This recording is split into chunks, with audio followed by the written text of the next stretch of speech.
Is basically to give you an idea of the legal background, the legal basis, where we look at the pact, the protocol, and declarations, and then specifically run to the RTF mandate before I give you a few projections on our future plans and conclusions. But basically, I will just concentrate on this provision in the pact. Because the pact is a legal instrument.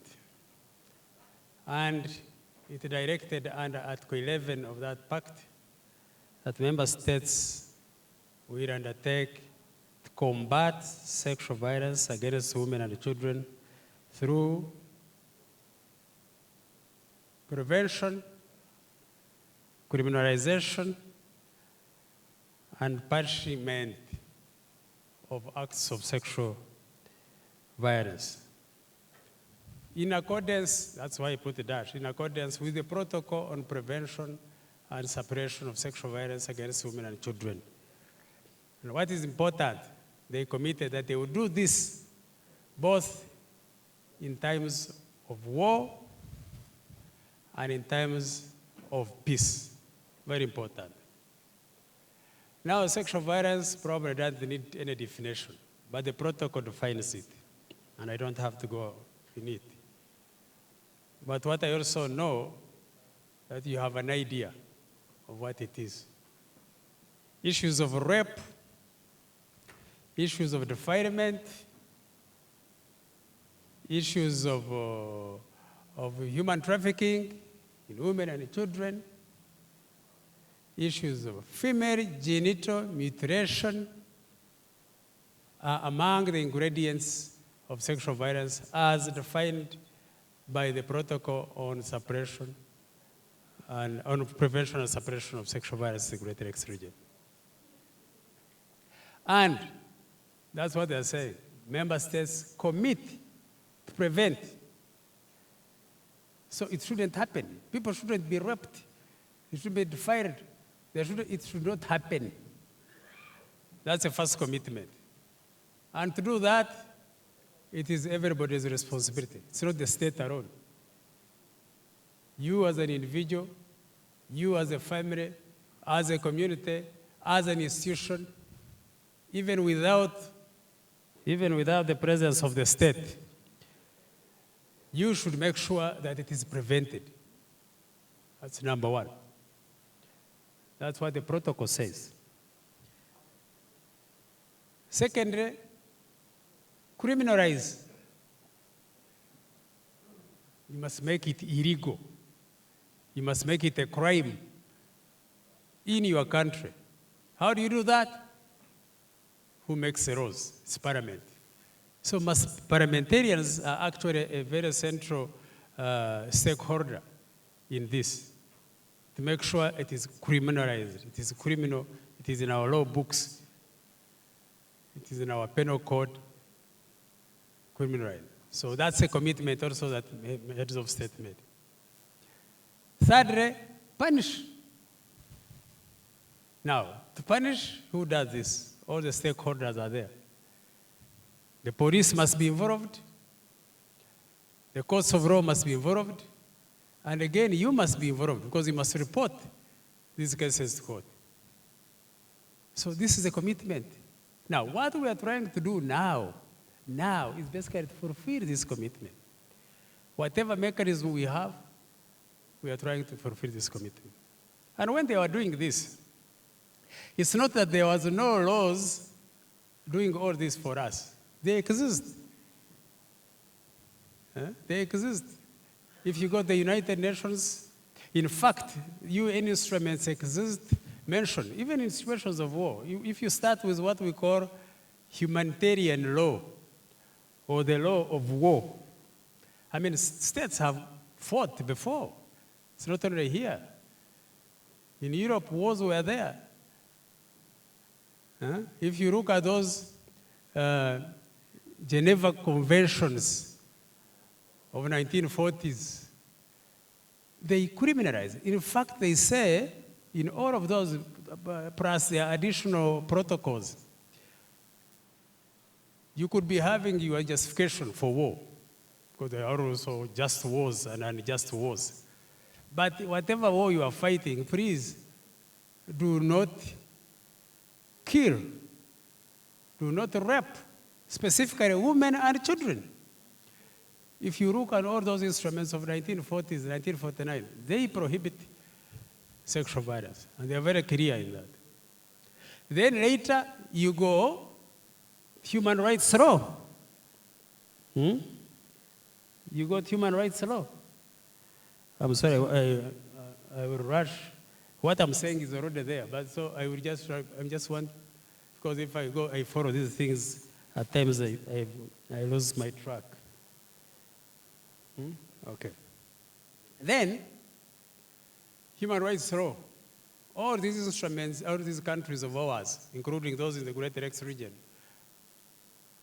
have signed, others gone ahead and ratified most of these instruments. If you go to the Civil and Political Rights Covenant, the Economic, Social, and Cultural Rights Covenant, if you go to the CEDAW, the Convention Against the Discrimination of Women, if you go the one on children, if you go the one against torture, you will find a provision there that talks about non-discrimination based on any ground, including sex, including age, including gender, non-discrimination. So at that level, even if you do not follow the ICGLR instruments, those tell you that you must follow. Then you go to refugee law. You are not supposed to be a refugee if, for example, you have been accused of rape.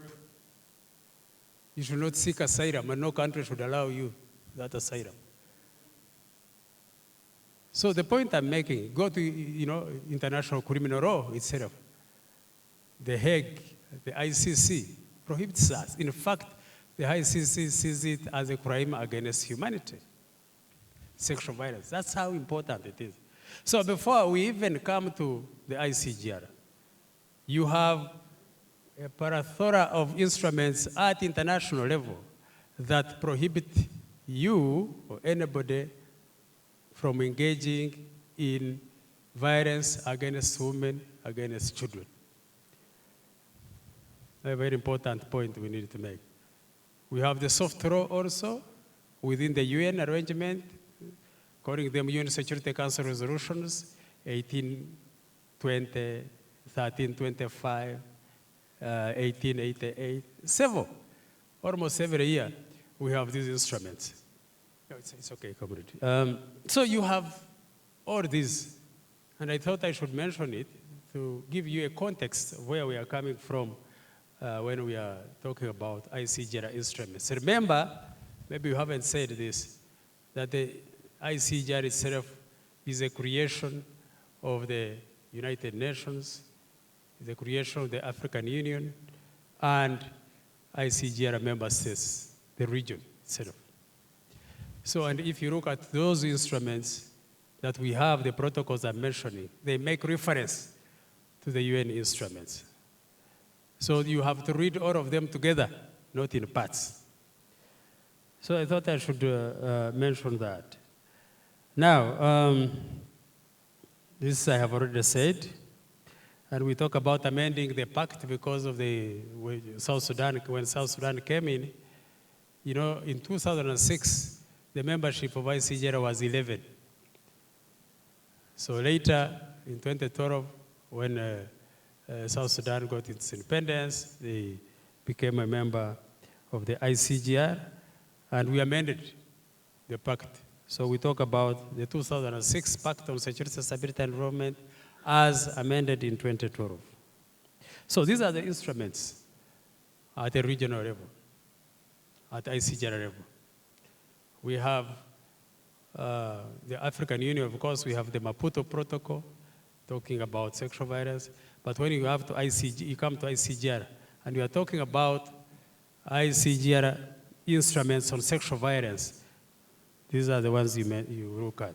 I talked about Article 11, and I quoted that. But before that, we have the Declaration of Dar es Salaam.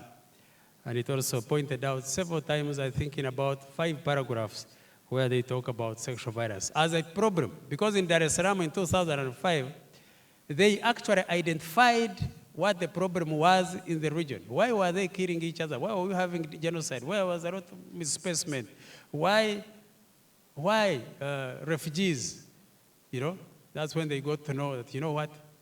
We need to sort out issues of peace and security. We need to democratize our politics, good governance. We need to sort out humanitarian issues, which include, of course, IDPs and sexual violence. Sexual violence was seen in the context of humanitarian issues. And we need to integrate regionally and develop our economies, specifically looking at the nature of our countries, where the borders are not even very clear. I don't know whether you can easily know the border between Sudan and Uganda, or DRC and Uganda, or you might not. Maybe you know it, like Parek tell us, when you're talking about Congo, Brazzaville, and DRC. Again, they talk even about the very short border, the shortest. I didn't know it was the shortest. I just learned it from Parek, separating the two countries. Huh? Indeed, you don't know, we are not like Europe, where, for example, you are talking about islands, and you can probably cross some water before you go to another country. You know? So the best is basically to say, let's integrate and let free movement of factors of production, people move and develop themselves, as long as the state keeps its security responsibilities. So Dar es Salaam mentions it. The good thing, as you know, on the law of treaties, declarations are usually not binding. But within the context of the ICGLR, and probably to make it binding, they said that the Dar es Salaam Declaration is part of the Pact on Security, Stability, and Development. So the Dar es Salaam Declaration of 2004 is actually part of the binding instrument of the ICGLR that was put in place in 2006. And then, of course, we have 10 protocols that are also part of this. So if you check Article 3 of the Pact, it tells you what constitutes the Pact. Now, that is a protocol that I told you, which is specific on sexual violence. Because you know, this region was called, at some point, it was seen as a, there are some capital cities they were calling the cities of rape, If you check on the internet, that's how they knew them. And now, if you look at the reports we get even up to now about our countries and the way they are referred to in terms of the extent of sexual violence, it is not good reports. So for us at ICGLR, I think our mission is to make sure that we clean the image of our member states. We sensitize our people. We convince all the stakeholders to realize that this bad name that is associated with our countries is not there anymore. And that's the whole initiative. Because I don't think anybody wants to know that, to read and say, oh, they have raped people, the UN officers are raped, or all that kind of stuff. It's not necessary. So we must make sure that that is stopped. That's number one at an international level. But more importantly, as human beings, Ambassador Benjamin was talking about, I don't think we need to engage in this kind of thing. If we resolved the issues of culture, there are certain cultural practices that actually violate rights of women, dehumanize and diminish the dignity of women. We look at them and ask ourselves, do we need to keep some of those cultures? Secondly, if we resolve the issue of power, to realize that it is very important as men that we exercise our power with the cooperation in unity with the power that women have. would contribute significantly to the stability, to the development, not only of the economy of our countries, but of our own families. Just imagine if women decided to go on strike. I don't want to call it leave. If women decided to go on strike and say they are not going to work for the next 2 weeks, we would starve. Yes, honestly.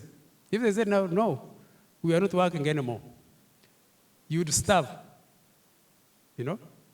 So, why don't we realize, appreciate that they have power? If we combine it with ours, would actually, it would be actually good for humanity in general, good for the economy. Everybody knows that there are more in terms of percentages, 51% almost. So why do you want to marginalize such a population? Now, this prevention protocol addresses those issues. And we try to do, in fact, there is Article 6.9. I put it here. Article 6.9 is an article that establishes the pact, the institution that I had. It establishes the regional facility on prevention and suppression of sexual violence. In that facility, we train. I will talk about it later. But we train professionals in managing cases of sexual violence. Then there is a Goma Declaration. The Goma Declaration came in 2008. Remember, by the way, by 21st of June 2008, the pact we are talking about had entered into force. So the required number of countries that needed to ratify it before it enters into force had been reached. Now, around the same time, July, I think it was June, with the Goma, we had a very important meeting where we brought stakeholders because we wanted to, the momentum was still high and the commitment was still high, and it is still high. And I'm lucky that I was part of that meeting and organized that meeting. But our intention at that particular time was to make sure that we influence the UN Security Council Resolution 1820, which was talking about sexual violence in conflict situations. Then you have the Kampala Summit. Now, this came in 2011. Do you know how it came about? Ambassador Atik remembers this. It was simply because the heads of state were meeting in Lusaka, Zambia, in 2010. And the issue they were discussing at that particular time was how to curb the illegal exploitation of natural resources. Because the UN had criticized, I remember, countries in this region that they are stealing resources from DRC. And member states were saying, but we didn't see ourselves stealing. I mean, if businessmen are crossing and getting, why do you think they're stealing? So they started saying, okay, let's now sit and commit ourselves to fighting this. And they sat and they discussed and they developed tools. Somebody will be coming here to tell you about natural resources. But he mentioned about the 6 tools, within that were developed in Lusaka then. And women asked, and I was the secretary to women then, to Regional Women Forum. They asked heads of state, they said, thank you, Your Excellencies, for discussing this, but we want to ask you one thing. Can you also reserve a specific session, a special summit, if you like, that we discuss this problem of sexual violence? And they said, I know Parek is warning me. Are you warning me? And the head of state said, okay, no problem. Go ahead and organize it. And we organized it. We had it in Kampala in 2011. And they passed the Kampala Declaration. It has 19 resolutions. And there they are more practical. If you look at those resolutions, they have timelines. Domesticate, not corruption, but domesticate, domesticate 3 major instruments. One on judicial cooperation, another one on non-aggression and mutual defense, another one on sexual violence. Establish special courts I know that in this country, for example, Sudan is South Sudan is benchmarking, establishing what they call, I think, fast-track courts. When I last checked, they were discussing with Zambia on how to make sure they put in place special courts on SGBV. In DRC, they have what they call mobile courts. In Uganda, they are starting them. In Burundi, they have special chambers. I mean, every country is trying to say it's a big problem. I can tell you in Uganda, for example, most cases in courts, in police station, more than 51% of those cases there are related to sexual violence. Meaning, if you resolve that, probably courts would not have work to do. I want to think that that is what probably is happening in these other countries. So it is indeed, just like you have a special court that is specific on land issues, it's important that you have also a special court to address this sexual violence. So rather than scheduling a case of a chicken thief together with the one of a rapist, there must be a distinction, honestly. And I think they are doing that. So there's momentum to that effect. Another one is of judicial cooperation, another one on non-aggression, another one on punishment and prevention of genocide crime. We established here, during the time of Ambassador Tik, a committee, a national committee on genocide prevention. That was one of the other mandates I was given when I used to work in Burundi. I don't know how far it has gone, but we must reinvigorate it. Very important. To give us information early enough to the region so they can help in case. Because there's no country that is free from that. Who knew, for example, that after 2007, the Kenyans would just decide to butcher themselves? You remember the post-election violence of 2007? When everybody never thought that Kenya would be in conflict. There was some small madness, and in 10 days, 1,500 people killed. You remember that? Yes, something akin to genocide. So we must get prepared, knowing very well that it happens everywhere, and there is no country the same. But if you have our committee in place, it would alert the region early enough, and we start discussing in the meetings of ICGLR, and then we prevent that. And when it happens, then you must punish. Otherwise, then impunity reigns, and then everybody does it the way he wants. So that's that one. Now, I don't have time. So I will give a presentation. You'll see the details. But what I can tell you briefly is what we do. These are the resolutions of the Kampala Declaration. I will not go there. I just wanted to tell you something more about us. Yes, comrade, are you stopping me? Can we talk about it later? So, we started coming from Article 69. In 2004, we get to Uganda. Uganda accepts to host. And that also came about as a result of the Kampala Declaration, Article, I think it's Resolution 14.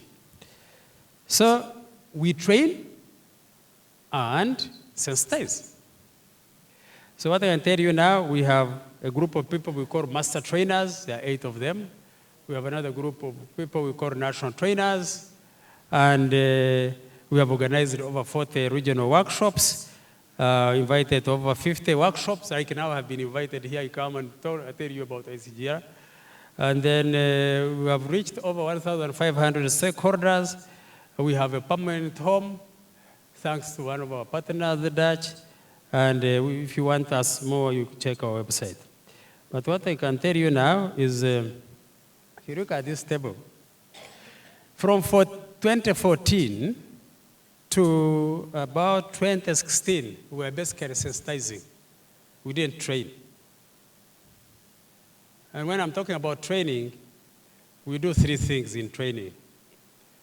We train because we wanted to deepen the understanding of this sexual violence so that the communities understand what is it, how does it manifest itself, what is it, how is it prohibited, how is it punished, etc. We train and deepen, give you that knowledge.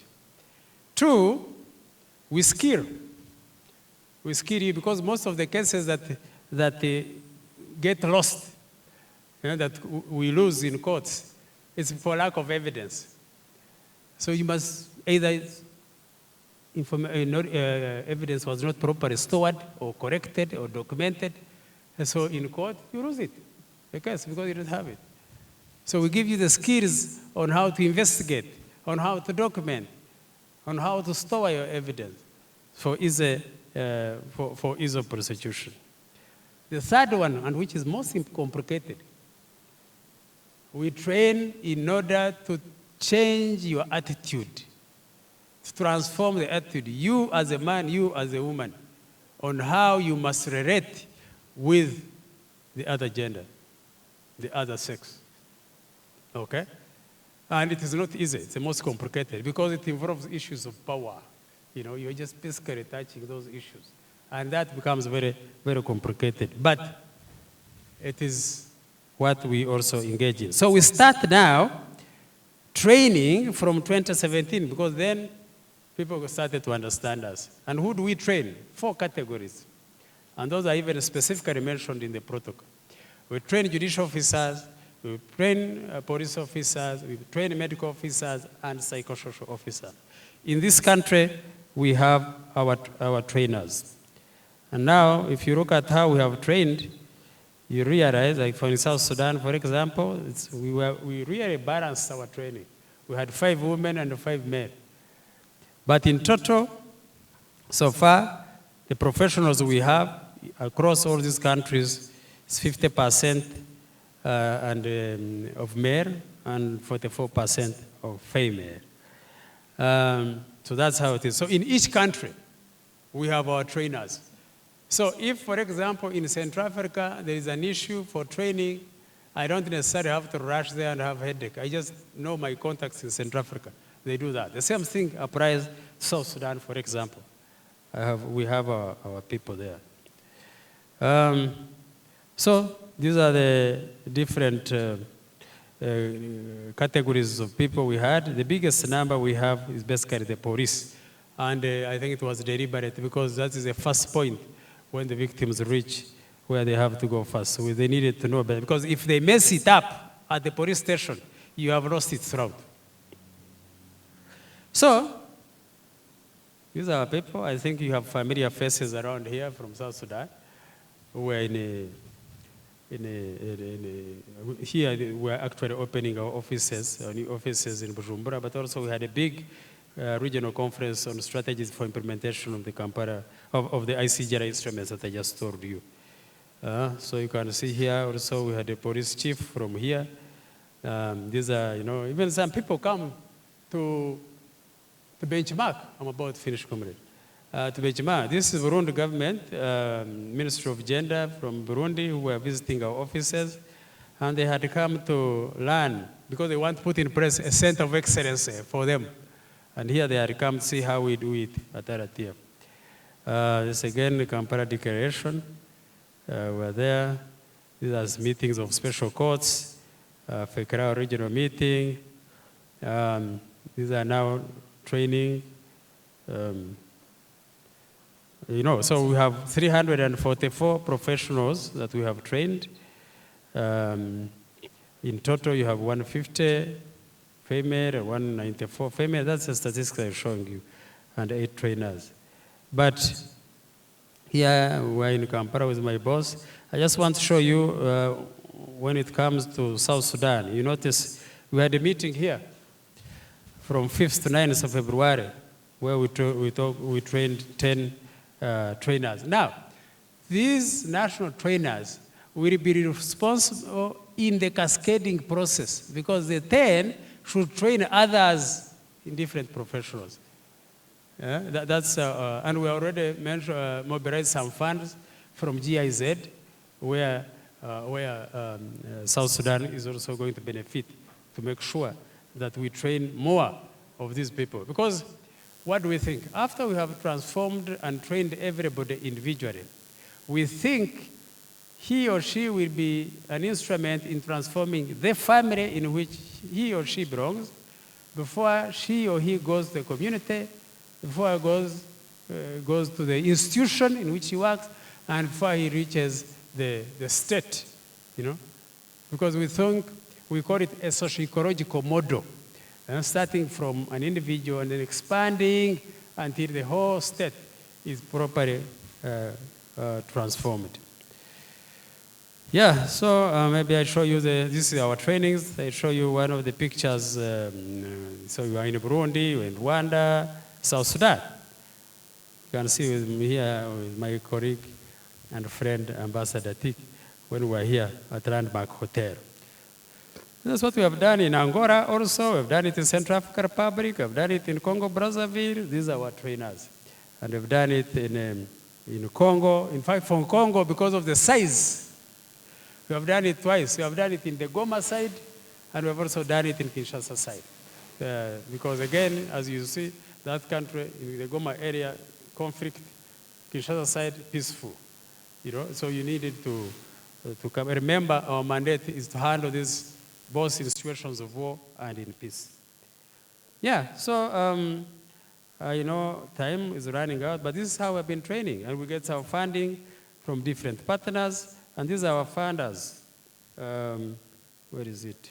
Yes. These are our funders. So you have the World Bank gave us some money. The project ended, but they were very central in making sure that we, reached all our member states. Niche, this is a Dutch project also, still supporting us. Those ones actually bought us a building because of the kind of work they saw us doing.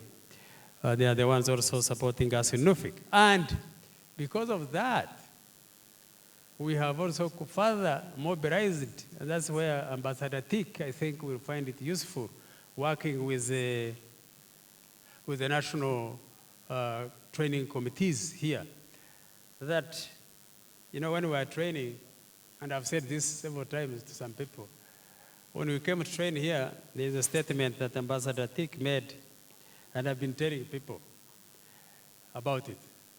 Ambassador Tik said that, now, Nathan, I have been a lone general. General like these generals? Without ammunition, without soldiers. Now, you have given me the troops. I'm going back to the trenches, and I will fight this crime. Which I thought was very good. I mean, it's really true. Now, we need now to start. I told this same thing to the Ugandans, and the Ugandans said, you know what? Okay. We wrote a proposal with Uganda Police and the Uganda Judicial Training Institute. And we sent it to the Dutch. And we were saying, we want to train prosecutors, we want to train police. And we justified it. And the Dutch gave them 750,000 euros for 4 years. Now, they have their money, they are doing their work. I want us to work towards empowering our committee, our trainers in South Sudan. We can work together and write these proposals, get them, they can work through the national coordinator. If they have difficulties, they can work through us if they want, so that we support the mechanism in South Sudan to start training, because we can get the money. After all, we got them for Ugandans. Why not for South Sudan? That's one way of encouraging, of sustaining our institutions. Because we can't just create and then abandon or create. No, we must create, sustain, and ensure that they do their work properly. So these are the people who give us some money. The GIZ, I told you, have agreed, again, after I requested, that they will give us some money to train more, 20 professionals in South Sudan. Like they have done, they have agreed also to train Zambians. We are done with the World Bank, done for Tanzania and Kenya, and they will also do for Uganda. So that's how we are moving. I'm done now. What I'm also telling you is that actually this, in April 2020, we shall start cascading in South Sudan. We'll alert you about the exact date. Other than that, asante sana. Sorry, I know what it means. I noticed you are dozing. I wanted to ask you to get up a little bit and do some exercise, but let somebody else do that. Thank you. My name is Osam Charles Cosmas Morris from the private sector. I've been following your presentations and I'm honored to be here today. I found myself to be part of the presentation that you are taking, like basically on the UPR, which is part of human rights that's reviewing in South Sudan. You mentioned a number of conventions, like the conventions against the right of a child, against elimination of all forms of violence against women, the ILO, the African Charter, and sort of. And we have been reviewing some human rights aspects that are happening, and also documenting a shadow report on the UPR to accompany the government report. But through this, we found that women have been really in a much threat in respects to GBB. And one of it you mentioned is that the customary laws that become a great defaulters to this. To mention of few is like the issue of booking, cultural initiation, child compensation, the rape and sort of. And the main challenge that we found in South Sudan is that there's no independence within the law. Because we found that there's contradictions where we have the statutory law and the customary laws. And where you find that the perpetrators of this violence are not being brought forward. And the main emphasis of these international mechanisms is to be a principle where it is only applied when the customary law fails, and then it will be at the very point to address this issue. But in our case, it's become the opposite, where when a case has been taken to the statutory laws, at times we find that it has been referred back to the family laws to be settled, and it's become a challenge. So I don't know, at this level, what should we do to make sure that these customary laws are put down to promote the protections of human rights in South Sudan. Thank you. Hello, everyone. My name is Estella Malik, and I'm here mainly because of two things. When I spoke to Parag, he talked to me about the fact that gender-based violence was going to be one of the topics for discussion, as well as the natural resources, which I'm currently involved in, to be specific, the shea butter. So I just wanted to say, our culture is like one of the things that sets us apart from everybody else and makes us unique. However, in regards to the gender-based violence, I believe that some of these cultural rules need to be reevaluated because the discipline mechanisms that were used in the past cannot relate to now because a lot has changed in the world and we have to be able to adjust to suit the new needs. In the previous days, girls never used to own phones, or even the younger boys. Phones were something that was not there. And now we have access to all these things through the internet and books and everything. So I wanted to highlight the fact that I believe one of the key reasons that we have, this mic is annoying. One of the key reasons that we have gender-based violence as a big case in South Sudan, besides the fact that we have been at war, and this is one of the mechanisms used to defeat your enemy, because when you rape somebody from the other culture, it's some sort of demotivation to the people. However, we also have the double standards used in the measures of discipline, which is we focus more on disciplining the girl child. I'm sorry, but this is echoing too much. Yeah. So we focus more on disciplining the girl child, that we forget that these atrocities are not committed by one gender. They're committed by both, you know? So when you focus on disciplining the girl child, you forget that the male is involved. And in the context in South Sudan, it's sad to say that most of these atrocities are made by the male gender compared to the female. So unless we eradicate these double standards of discipline and start disciplining both the male and female children the same way, we will continue to have this. So my appeal to the ICGLR, especially the national coordinator in South Sudan, is to kind of review the customary, laws and the culture, because I would like to look at culture as the house rules before the national rules apply. So if, for instance, if something happened to me and I cannot have it addressed within the household, it will not be able to reach the national law, meaning it disappears within here and the act still goes on. So that's my appeal. Otherwise, I'm grateful to be part of this, and I believe that all the other females are more than grateful to be part of this, because we are one of the blessed people to have an opportunity to get to be part of such panels, and this would not happen to us because we are outspoken. It's not the same for other women that cannot be able to say something when it happens to them. Thank you all. I thank you so much for the presentation. Surely I had followed up the presentation and it was so inclusive in terms of solutions.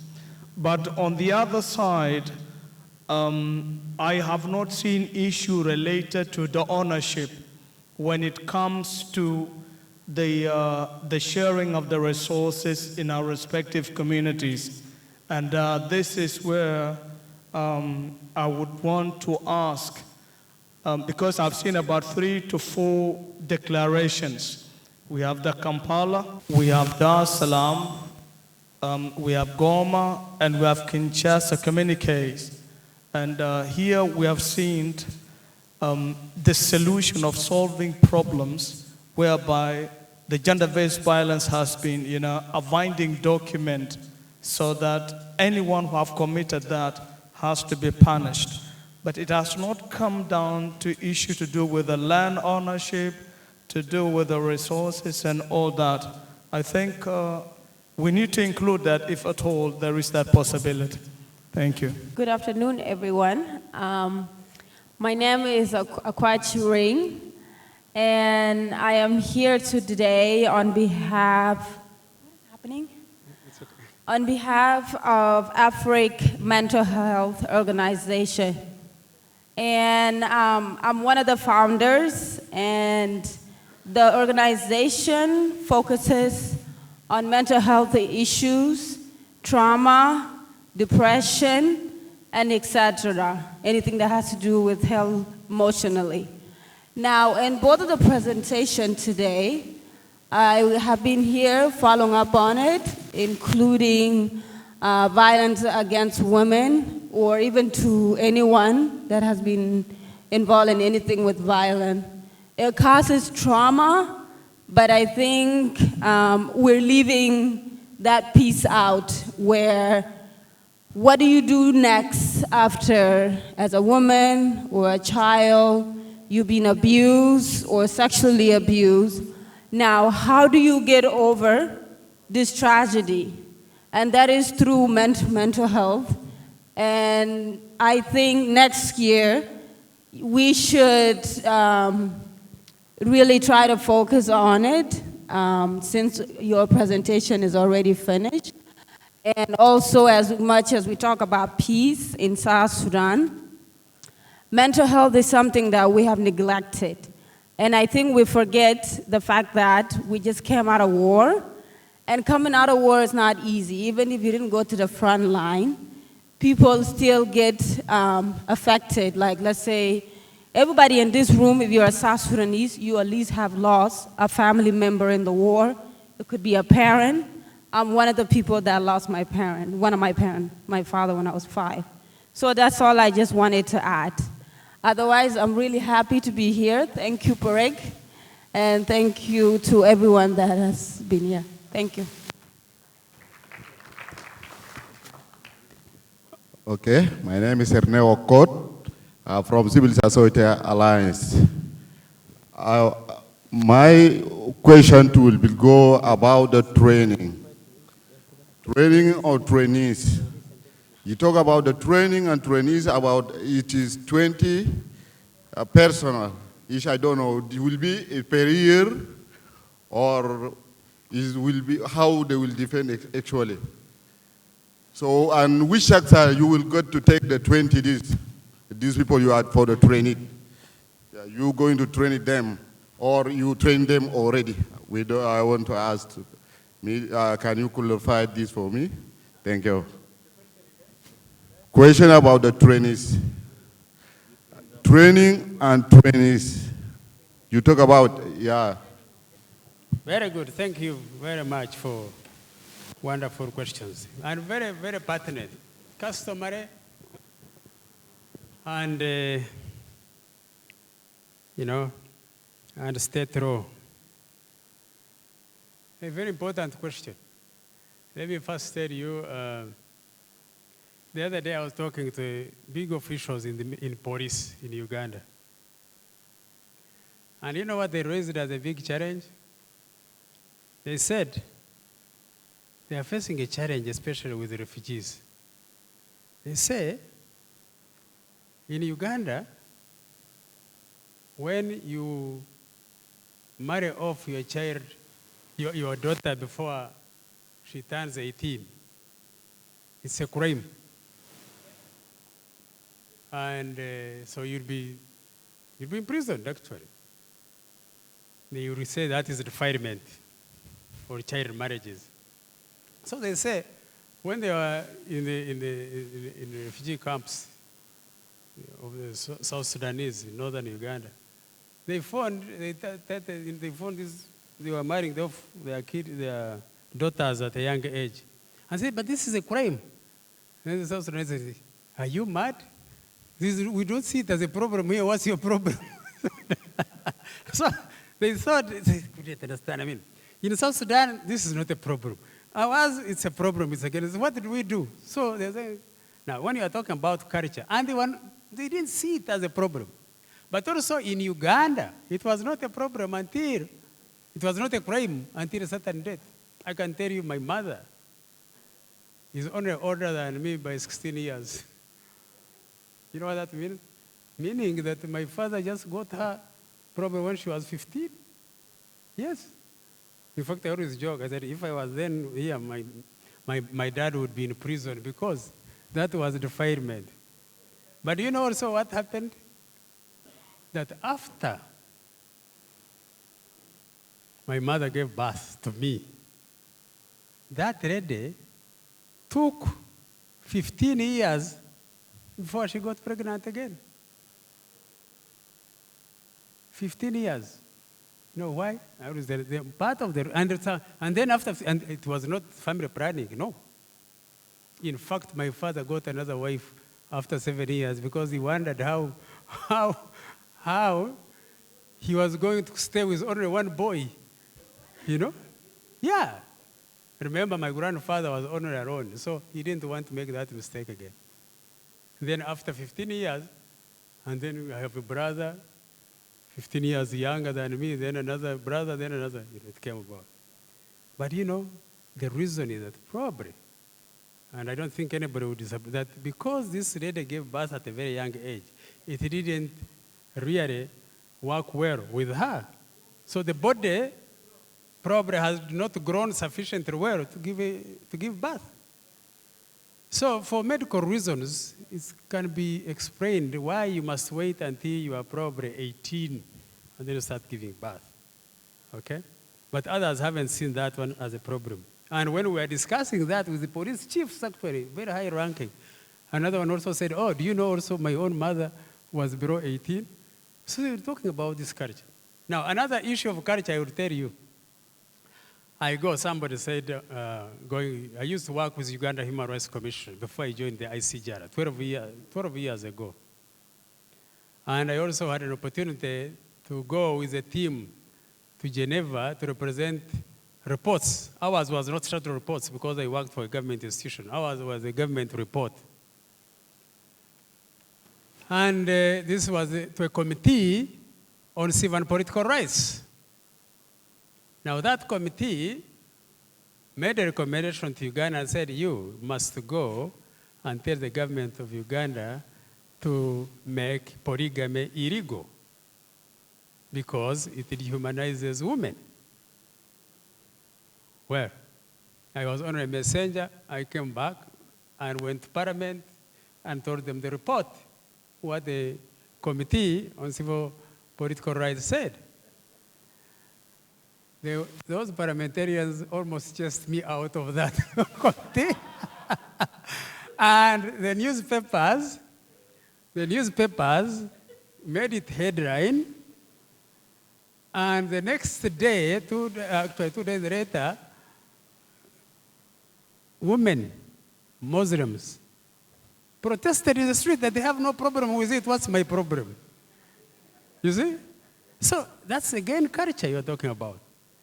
So if women themselves have no problem with it, with having women, and maybe that's the reason why it is not surprising that the Kenyans have actually made it illegal for women, for men in Kenya to marry as many women as they want.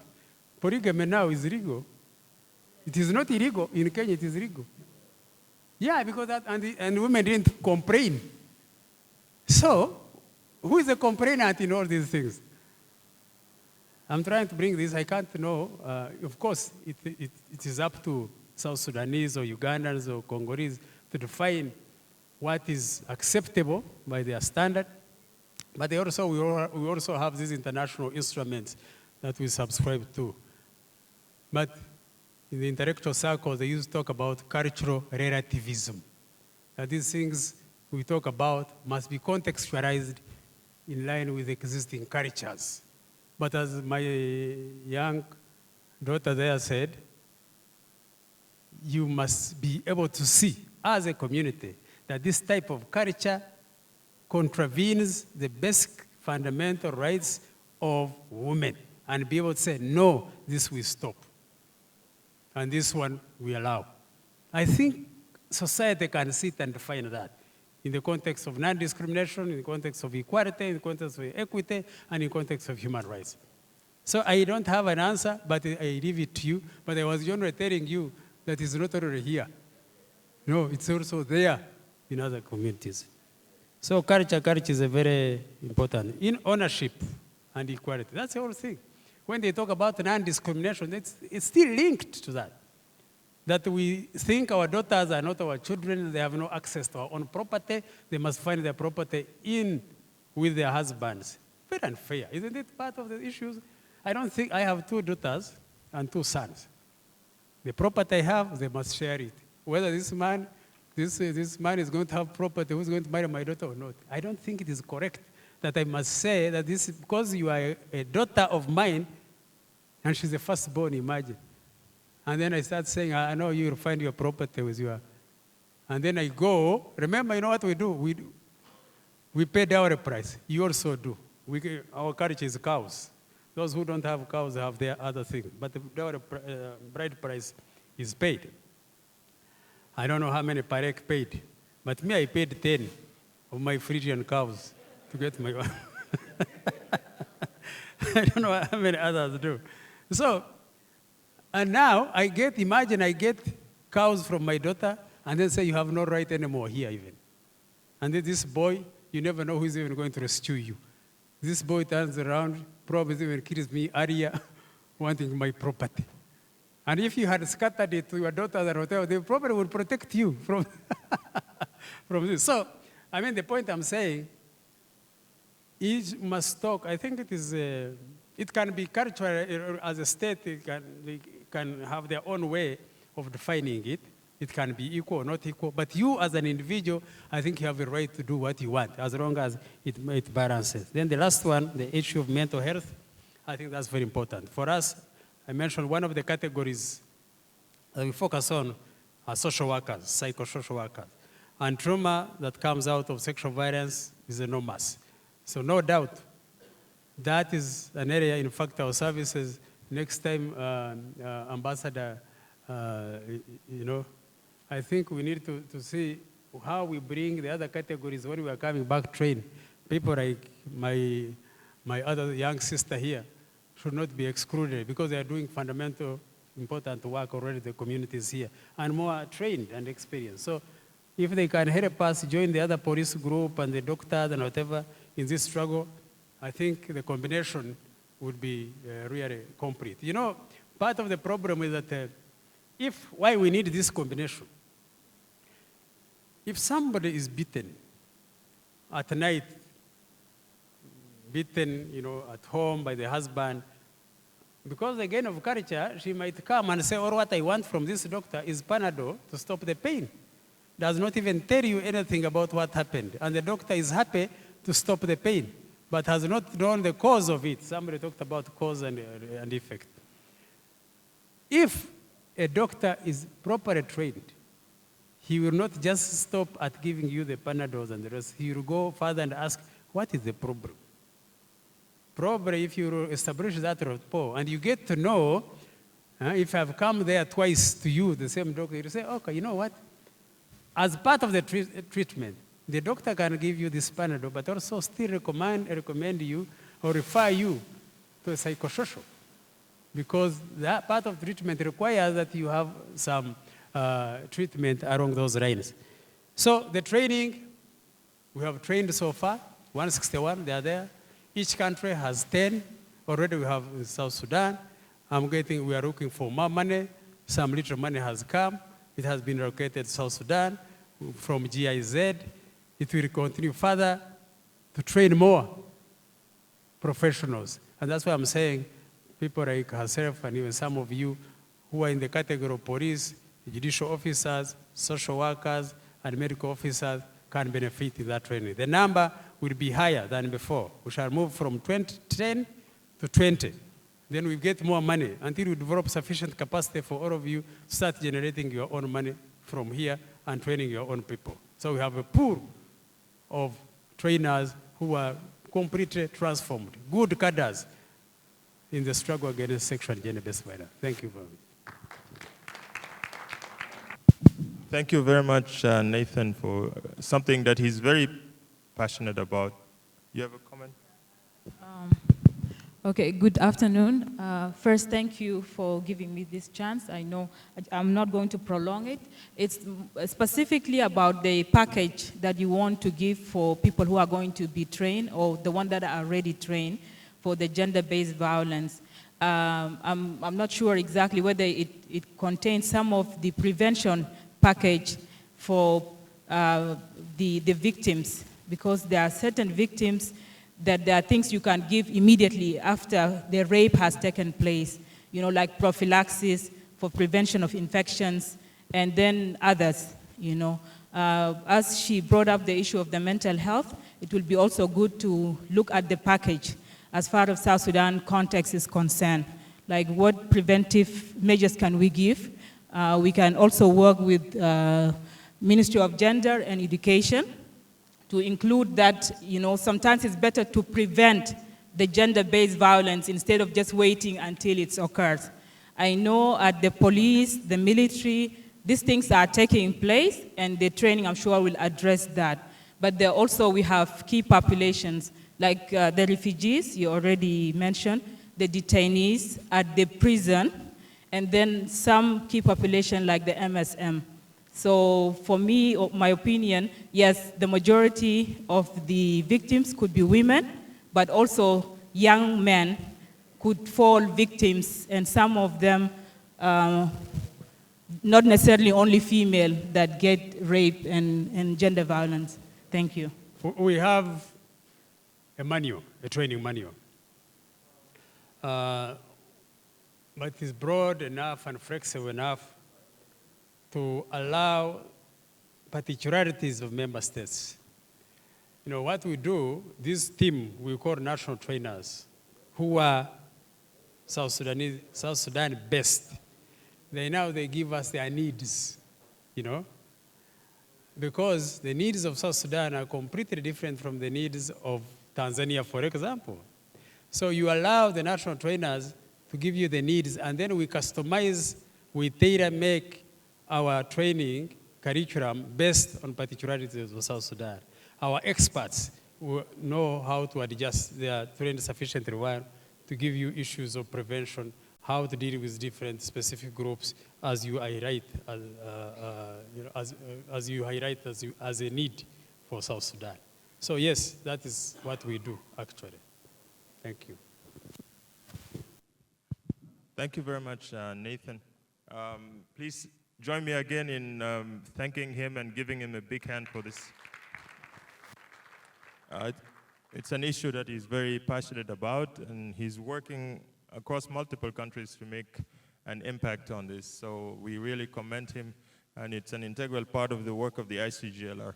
I would now like to point to the attention of all our people here. We have our colleagues who were supposed to be here since yesterday, but because of some unforeseen circumstances, they were not able to make it from Nairobi.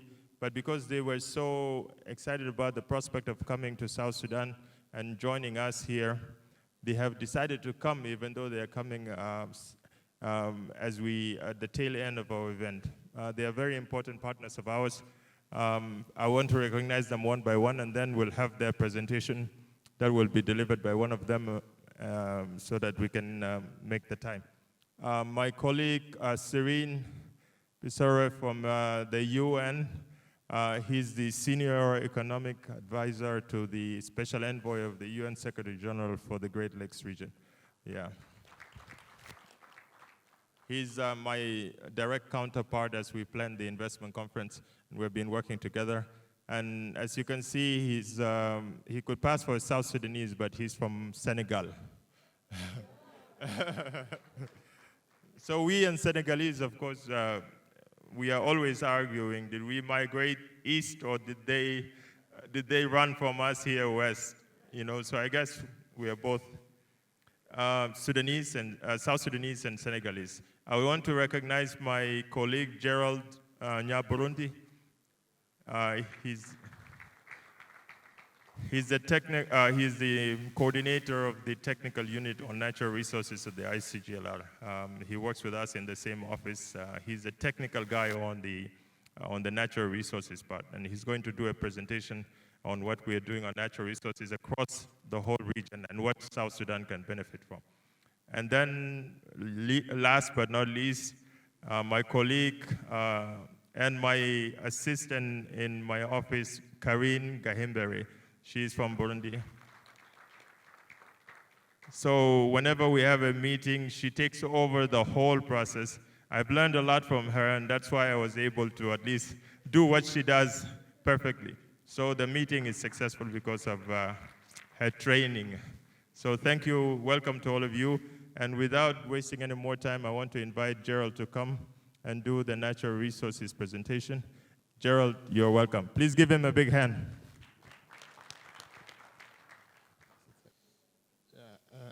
Good afternoon. I feel very honored to be here. I was supposed to be here, as my colleague Pareka said, I was supposed to be here yesterday, but because of some unforeseen circumstances, we could not make it. We just landed this a few minutes ago. So first of all, it is my pleasure to be here because of the 12 ICGLR member states, South Sudan is one of the 2 countries where I have never been. So today I'm glad that I'm here. So, and yeah. And also, for the sake of time, I will request you to allow me to proceed straight forward to the presentation, while also I recognize the presence of some of the figures I know. We've been working closely with within the ICGLR framework. I can see Ambassador, I think he's here, and he has been very instrumental in our activities because all we do in member states, we normally do it through these national coordination mechanisms. And I also want to organize the presence of Mr. Smith Aliga William, who is our focal point in Sudan as far as the Natural Resources Initiative is concerned. So without further ado, the topic of my presentation is the overview of the ICGLR Regional Initiative on the natural resources, but I understand you have covered all this. Some of the slides I had prepared, for example, the ICGLR Genesis, that's no longer necessary for me to talk about. So I will go straight forward to the section on natural resources. And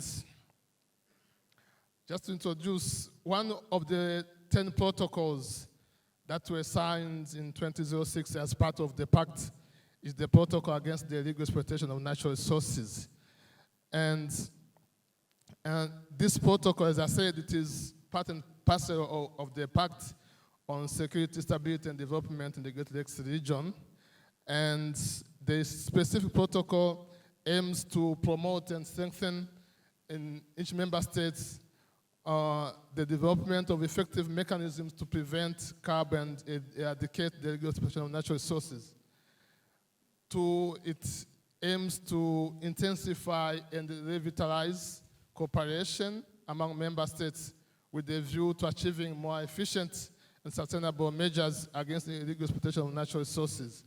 This is the whole idea behind this is that if we don't make effort to control or to put in place mechanisms to control the exploitation, the trade, the processing, we are likely to let the whole sector in the hands of illegal miners or even illegal traders of these mining commodities. The third objective is to promote the harmonization by member states of national legislations, policies, procedures against the illegal exploitation of natural resources. And this is the aims at making sure that we have got a level playground in the whole region, in a way that if you, for example, there is any opportunity for investment in any member state, these investors, they come and they find that the way they are received or they're treated in South Sudan is exactly the way they will be treated, for example, in Kenya. So in order to achieve this, there has to be harmonization of these national legislations. Of course, there are standards or even model laws that have been devised at the regional level, which need to be respected or even used when member states are developing their national legislations. So the protocol recognized that the illegal exploitation of natural resources in the Great Lakes region is one of the responsible or even aggravating factors of endemic conflicts and the persistent security in the region. I may need to emphasize on this. I feel to understand that this situation, South Sudan has already lived it. We have cases, very tangible cases in some other countries. If you go to DRC, for example, that's where you can physically see how the illegal exploitation of natural resources has fueled or even has maintained armed conflicts in our region or in some of our member states. I will not go to the principles of the protocol. Most of these principles are universal. For example, permanent sovereignty of states over natural resources. This is something which is universal, and even the rest of these principles. So the protocol also provides for a regional committee as a measure of of its implementation. In order to implement the protocol, a regional committee on natural resources has been set. It has been established, and it is composed of representatives of each or individual member states. That's why I was referring to Mr. Beth Smith, who is the member of that regional committee on natural resources representing the South Sudan, and from the Ministry of Mining of the South Sudan. So this committee has specific functions which are listed there. The first one is to examine on a regular basis the situation in each member state with respect to the prevention of illegal exploitation of natural resources. They normally meet twice a year at least, and whenever they meet, every member state has to report on how they are trying to fight against this illegal exploitation of natural resources. At the same time also, they have the role of collecting and analyzing information on the same matters. Again, this is a daily work that these committee members have to perform at national level, and then when they meet, they have to share some of this information. And you find that in most cases that some of this information are even cross-border, and find that what is happening in one member state has to be addressed when the other neighboring country is involved in that process. So that's another importance of having this regional platform where member states meet and discuss and also strategize, or even sometimes they make some bilateral commitments, how they are going to work to reinforce each other so that some of these challenges can be addressed. They have also the role to alert in a timely manner the conference secretariat so that urgent measures can be taken to prevent and stop imminent cases of illegal exploitation of natural resources. So we've got a number of these functions.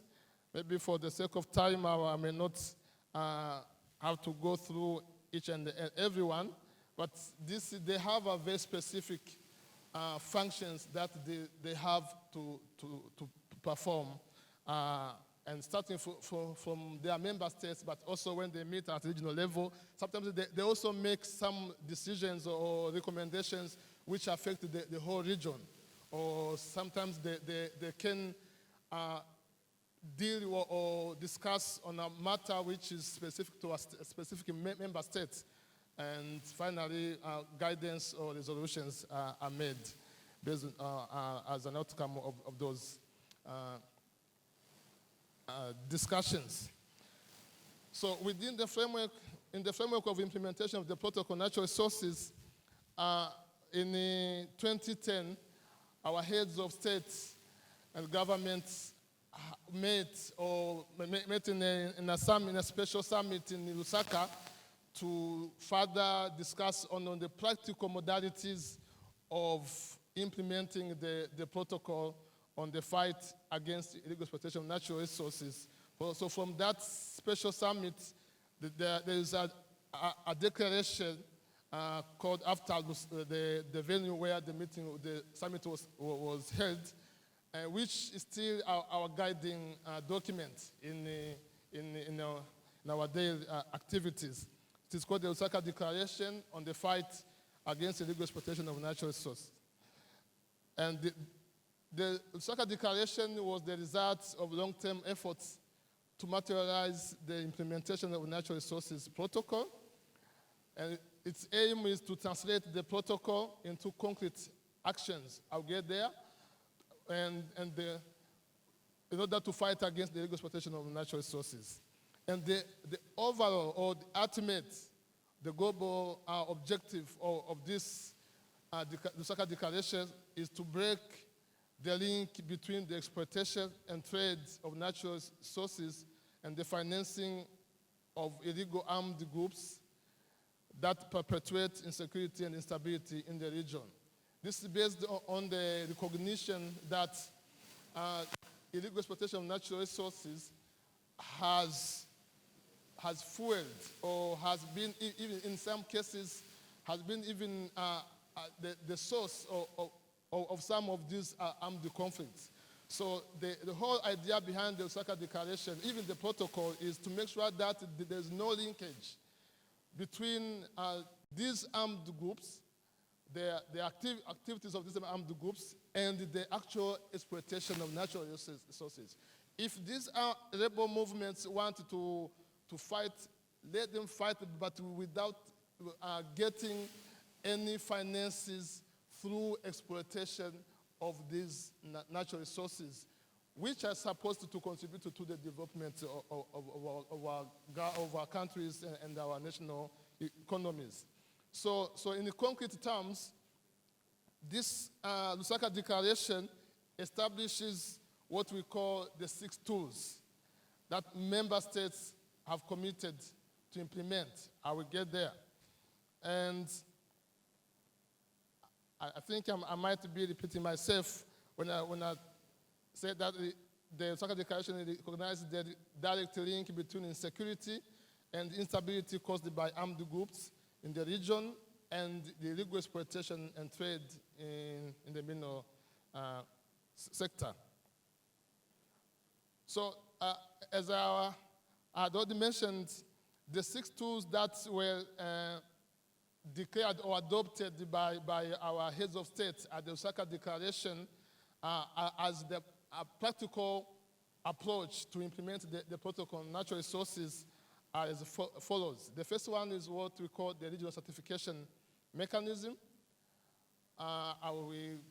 This is as a core tool or a priority tool. I'll speak about this in a more detailed way.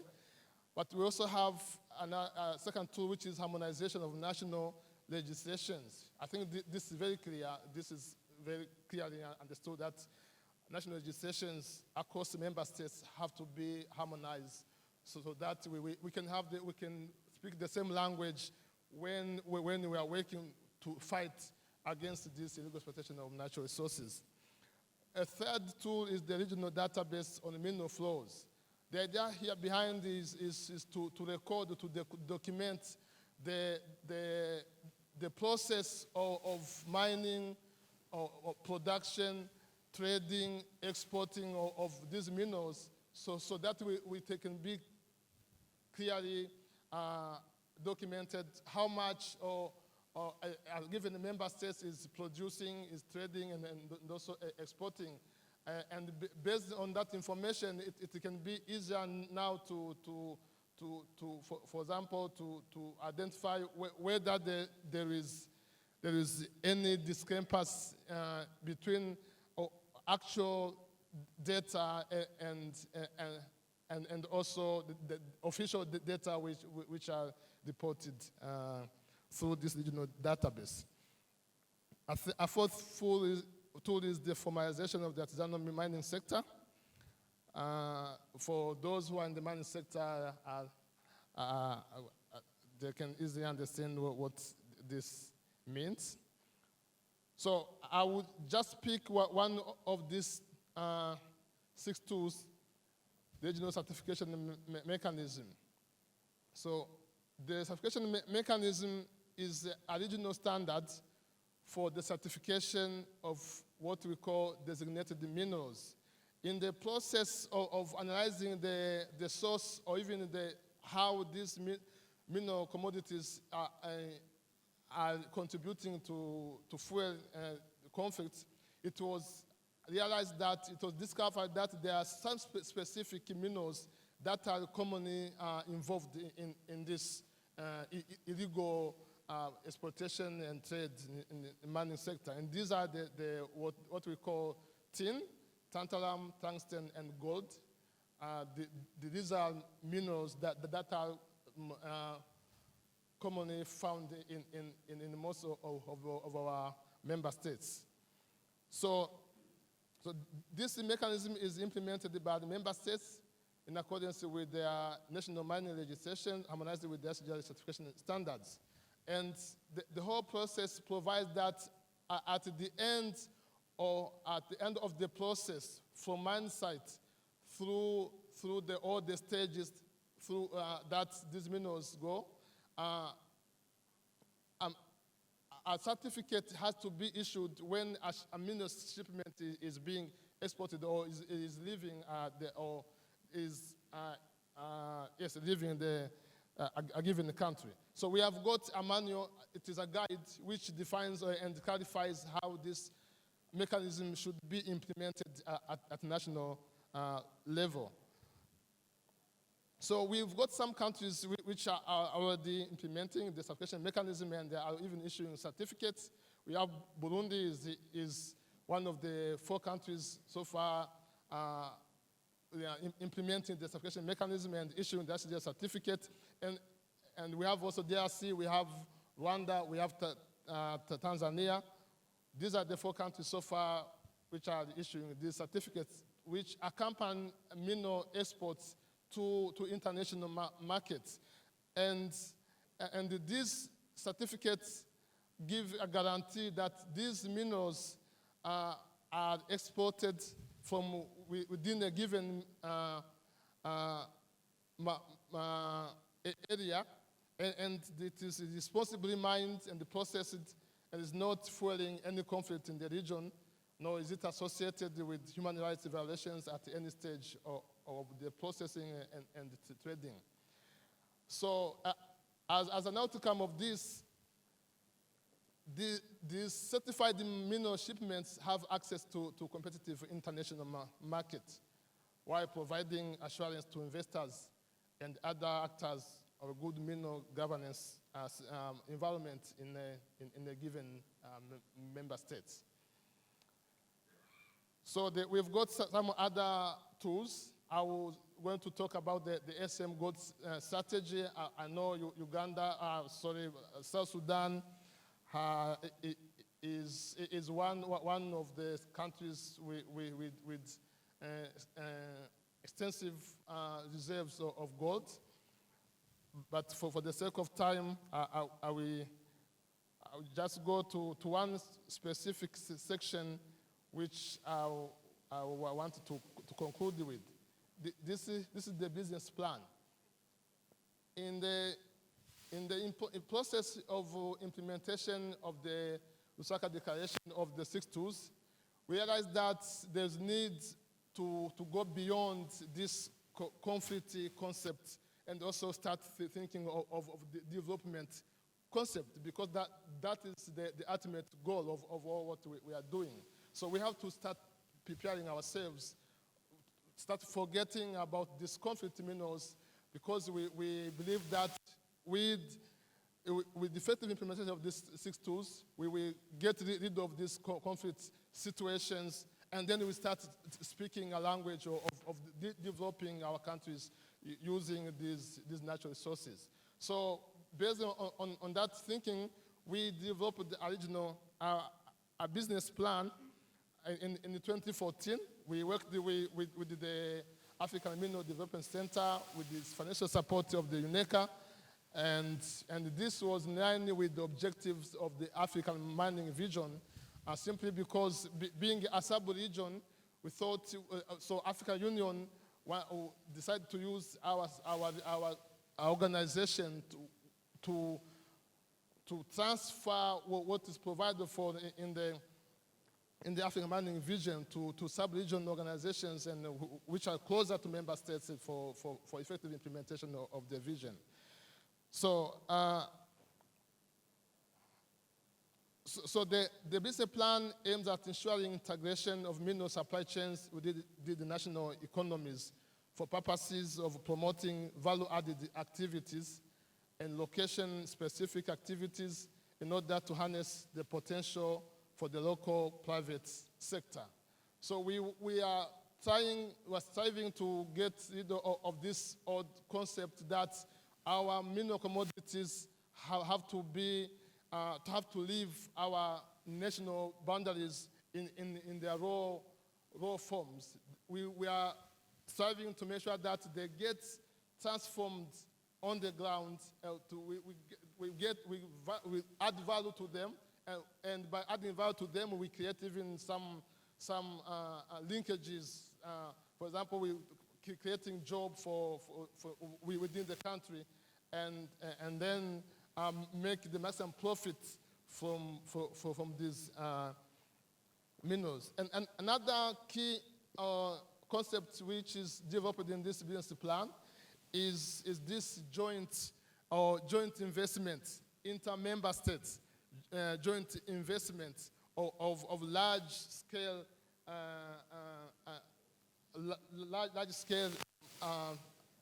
investment in the mining sector. If for example, a single member state cannot establish a smelting plant to smelt the minerals within its boundaries, so it encourages at least two or three member states to come together and have a joint project to establish a bigger plant which can now absorb the production from these different member states.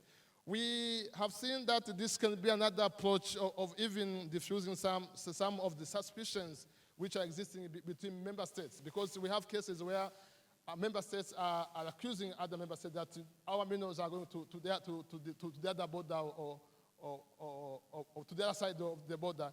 So this is another way of bringing these member states which do not trust each other, and then they work together. By working together, it builds trust, and then this suspicion will also disappear. So way forward, it is very, very simple. South Sudan has developed a national roadmap for implementation of the natural resources. Our humble, simple, and clear request is to see this roadmap being implemented in South Sudan. And here the ministry in charge of mines, or the Minister of Mining, is the lead government department which has to make sure that this plan or this roadmap is implemented. The roadmap was developed based on a regional roadmap which was developed by the same regional committee in 2017 in Khartoum. And from there, they committed that every member state has to develop its own national roadmap.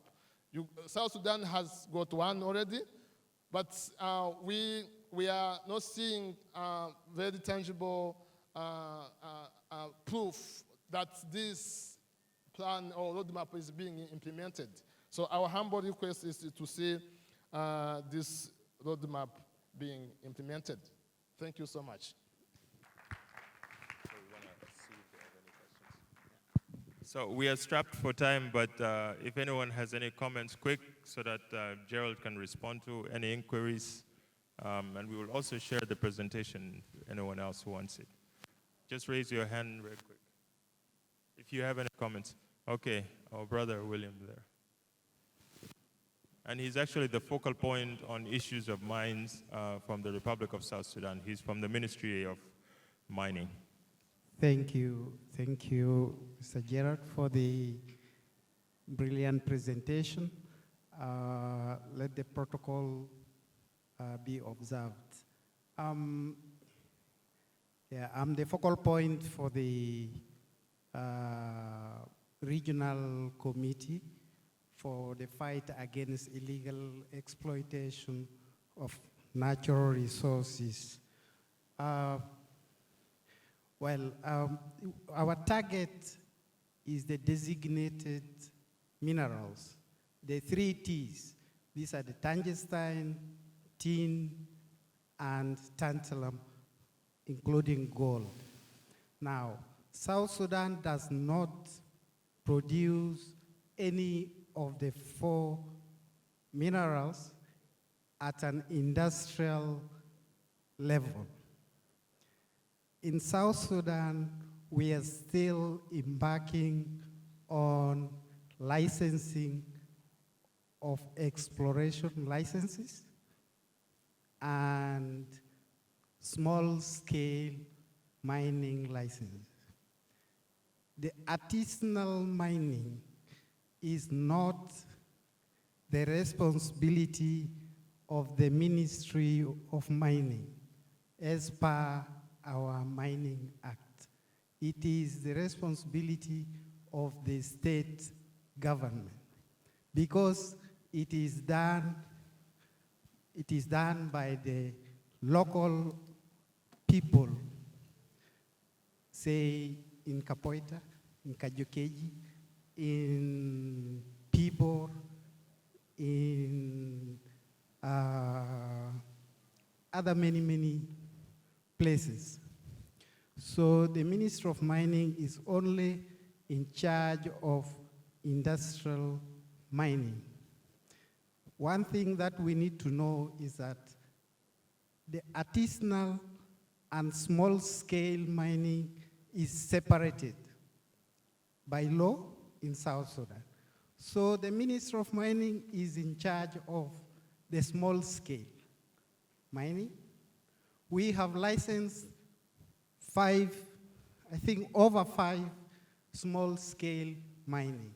And this one has contributed to the implementation of the 6 tools. Mark this.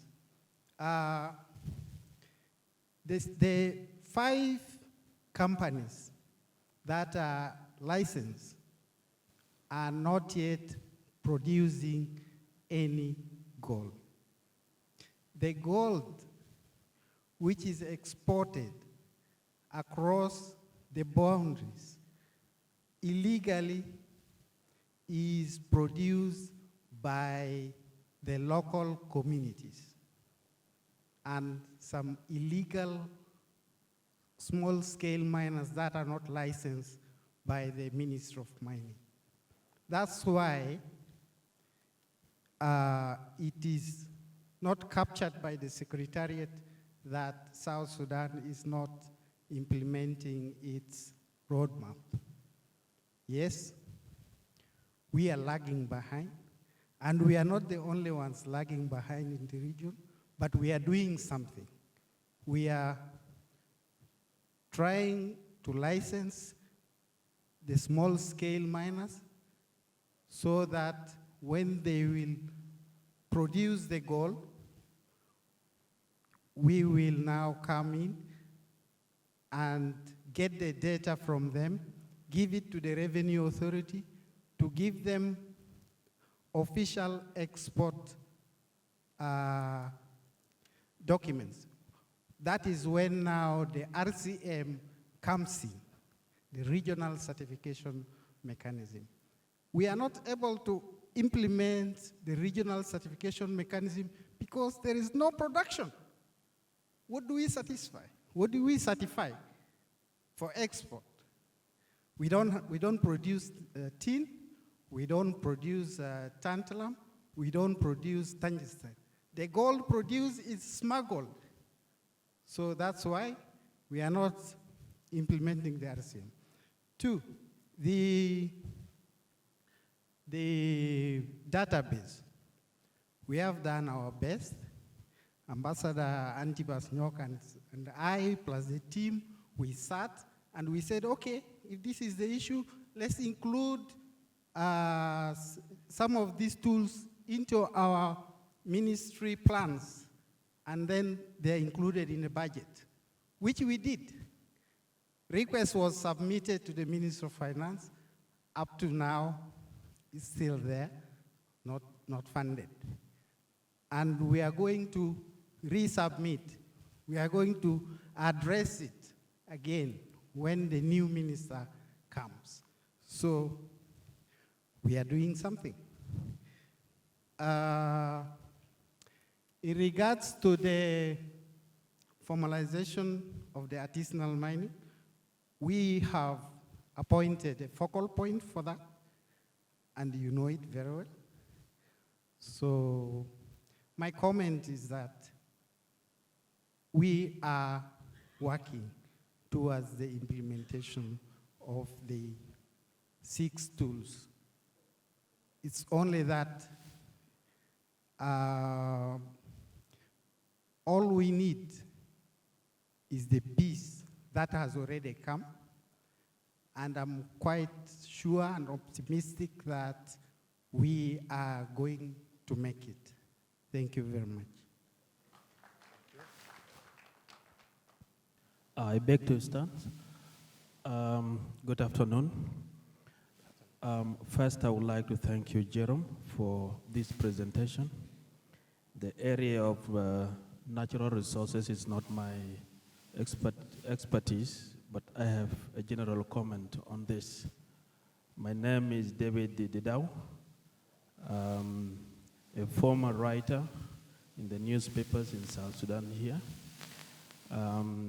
I'm also a civil society activist, but currently I'm transitioning from civil society probably to government work.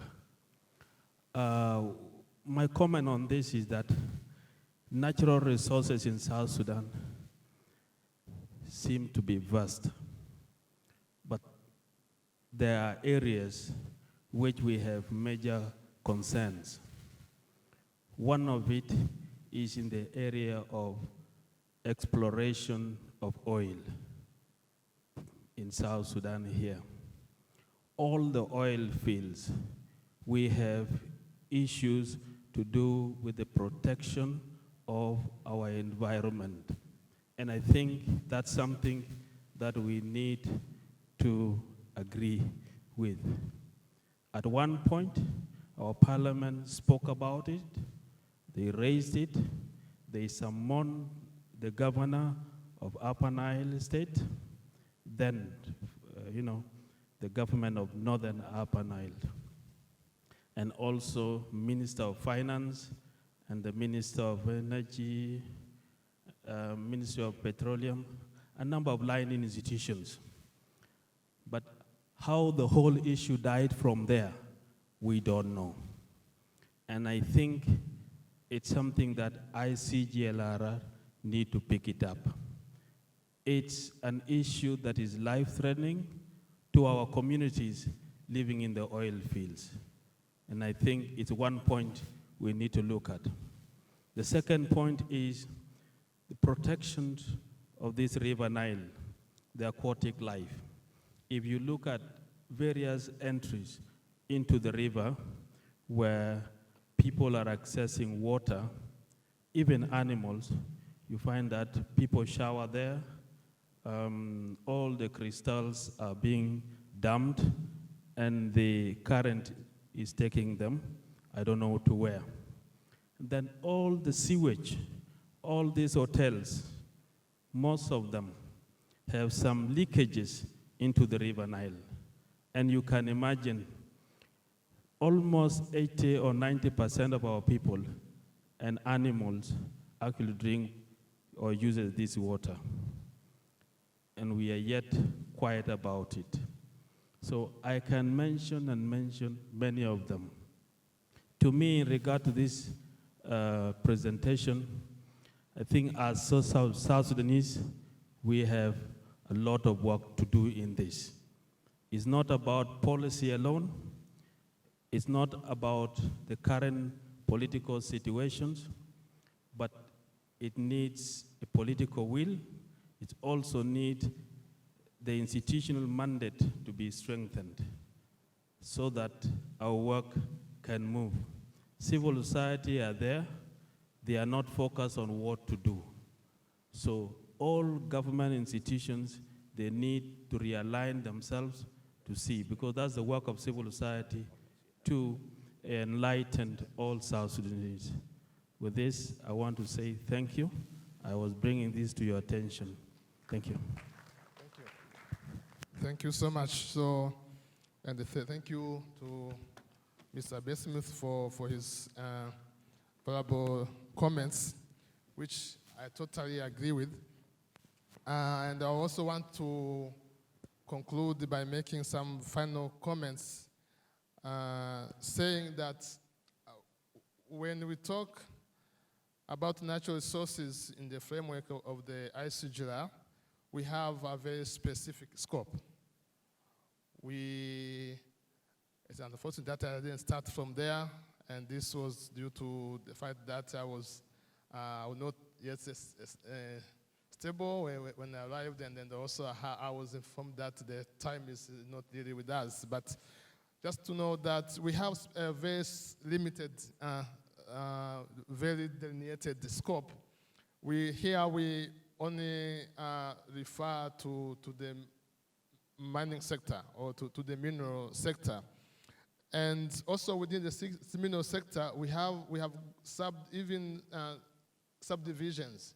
But I want to mention that of all these 6 tools, we have some of the 6 tools which are targeting the whole extractive sector. I will give you an example. When we talk about the extractive industry transparency initiative, we are not specific to any mineral commodity or even extractive product. It is the whole range, starting from the mining sector, including even the oil sector.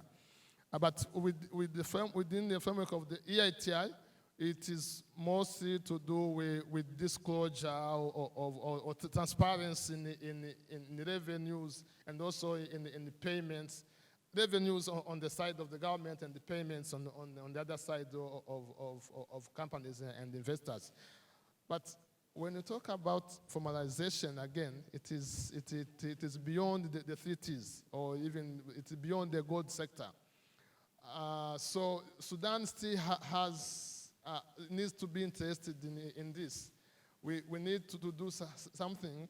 It is true that there must be some legal challenges, but that's why the formalization, the harmonization of national registrations tool was devised, so that this can try to bring all these national realities aligned with these regional requirements.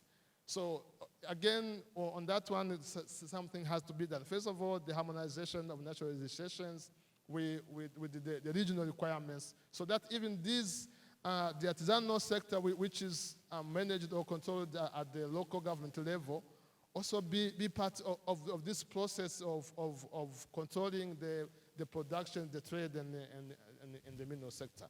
Finally, again, yes, the oil exploration, which is affecting the environment. This is true. But as I said, we are only involved in the oil sector when it have something to do with the revenue disclosure, the transparency in the revenue collection, and also payments of dues by investors and companies. So there are some aspects of the extractive sector which are completely not within the scope of the Natural Resources Initiative of the ICGLR. So it is unfortunate that that's how it was designed, and this was designed that way with the wisdom of our heads of states and when they were discussing and also deciding on these challenging issues that were affecting our region. So with these few words, I thank you once again, and I will submit the floor to Parek. Thank you.